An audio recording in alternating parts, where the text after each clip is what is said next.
Hi there, I'm Allison Moon and welcome to 90 Days of Self-Publishing. As you've noticed, I have not been around for a couple of weeks and I do apologize for that. My technical difficulties proved to be unsurmountable and my iMovie just wouldn't let me record any videos.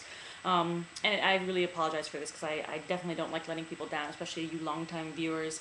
So what I'm going to do right now is record a slightly longer video. I'm doing it directly onto YouTube, so hopefully the quality will be okay, about what I've been up to for the past 2 weeks in terms of promoting my book. So, I went to New York City, as you may have noticed by looking at the last video.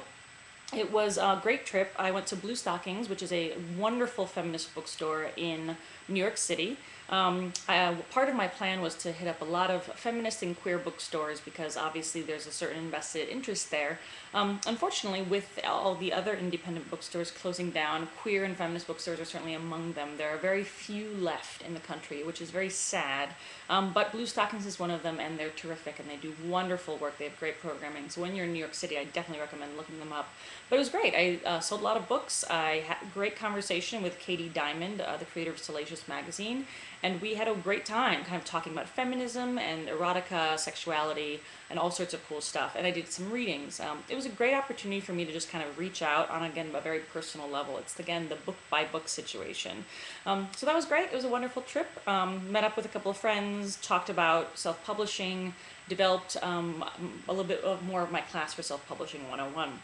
So that was my trip to New York City. Was really happy that I went. Then when I came back, I actually was home for 2 days and I did my Self-Publishing 101 class. I developed this, I'm very proud of it, and it's a very simple class that I run in about 2 hours, basically introducing the basic tenets to people of are they interested in self-publishing and how to figure out whether self-publishing is the right path for you. It was a great class, and it's a great opportunity for me to build a platform because self-publishing is still so new to many people, especially fiction writers. There's a lot of confusions and questions out there, and I can be a resource for those people, and thus it allows me to have something to offer communities when I travel to visit with bookstores and writers groups to give them this class, and that allows me to bring in a small amount of income as well, which is huge. So there's that.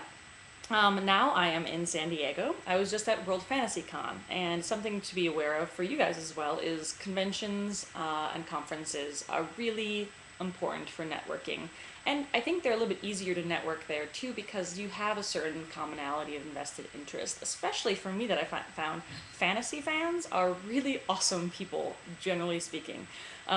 There's a lot of fun things to talk about. I'm not a huge geek in that way, and I use geek in the best positive way, because I don't know the canon as well as a lot of people. So it's really fun for me to talk to other people about, like, I've got this lesbian werewolf book, and have them kind of talk to me about, oh, well, is it like this kind of wolf book or this kind of werewolf book? And it's fun because it's that kind of expertise that you can't really Google, you can't really pay for. You just kind of meet people.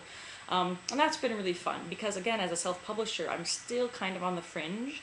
Not a lot of people self-publish in fiction still, and it's still considered to be kind of you know, bastardization type thing. It's a little bit new and scary, and so it's really fun for me to have this really beautiful product because, again, my book looks great. So it's a great calling card for people to see that self-publishing can actually be a really legitimate choice. And I met some great people. I met some publishers, I met some agents, I met some writers. And again, like, if you're looking for networking in any way, like, conferences are a really great way to do it. Conventions are a really great way to do it. And it was wonderful. I met Neil Gaiman, which was like a little, fangirl squee in my heart because, he's an American god in many ways. So there's that. And let's see here what else. So now I'm in San Diego. The World Fantasy Con just ended. I'm going to go up to LA to do a kind of a fun little event. I was trying to plan a bookstore event in LA because I'm from LA, but I just didn't get my act together quick enough, and unfortunately I couldn't do something like that. I just didn't have the bandwidth to create that. However, I have a friend who runs a really fun event called Craft Night. It's exactly what it sounds like. It's at this really great bar in Silver Lake, and it's basically a event to do crafts, have a cocktail, and I'm going to be providing a little bit of entertainment by reading from my book.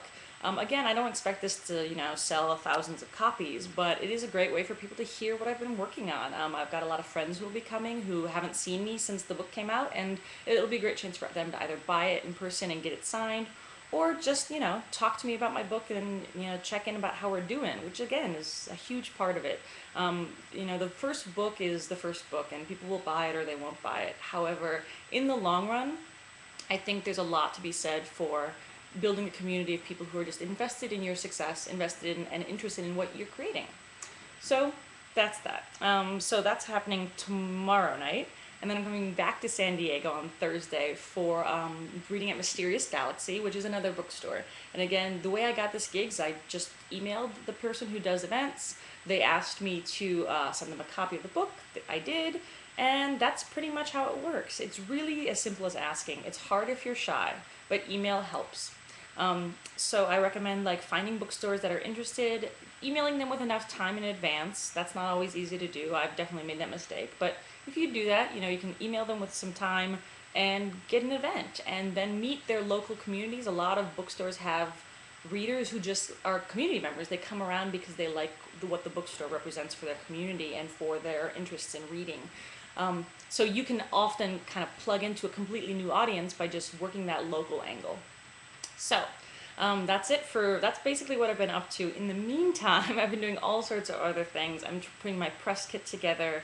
Again, I built my self-publishing 101 class. I'm planning my spring schedule. I've already got 2 events that I'm planning on being at, and I'll release my schedule on my blog soon.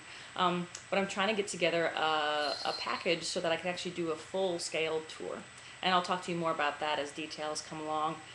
But yeah, it's been a lot, and at the same time, I'm trying to write the sequel, and there's a whole bunch of other things that are going on in that, in terms of just me getting down the time to write again, which is the number one problem for a lot of writers when they self-publish, is that you kind of lose track of the ability to actually do your own thing outside of promoting your own book. So I'm looking forward to the holidays because I really intend to do a lot of hard work on both my spring tour and on writing the sequel. So that's that. I hope that gives you a good overview of, the part of the marketing aspect of this. I've obviously been focusing a lot on live events for the past couple of weeks, and the whole time I've been emailing bloggers and tweeting book bloggers and letting them know that my book's available for review and would they like a copy. And right now this is kind of a lull space because people are reading the book, they haven't finished the book yet. So I haven't gotten a lot of feedback from it yet, but I think that'll be coming in probably in the next couple of weeks, which I'm looking forward to. So there's that. And by the way, if you are a book blogger, if you watch these things and you'd like to review my book, you can always email me and let me know. moon@talesofthepack.com is where you can find me. And always feel free to email me questions and let me know how this is going for you, if this is working, if you'd like more information in other directions. So there's that. Thanks again for watching, and thanks again for bearing with my technical difficulties. Hopefully I'll be able to get you a couple more videos while I'm traveling in this way. All right, so thanks again. Talk to you later. Bye.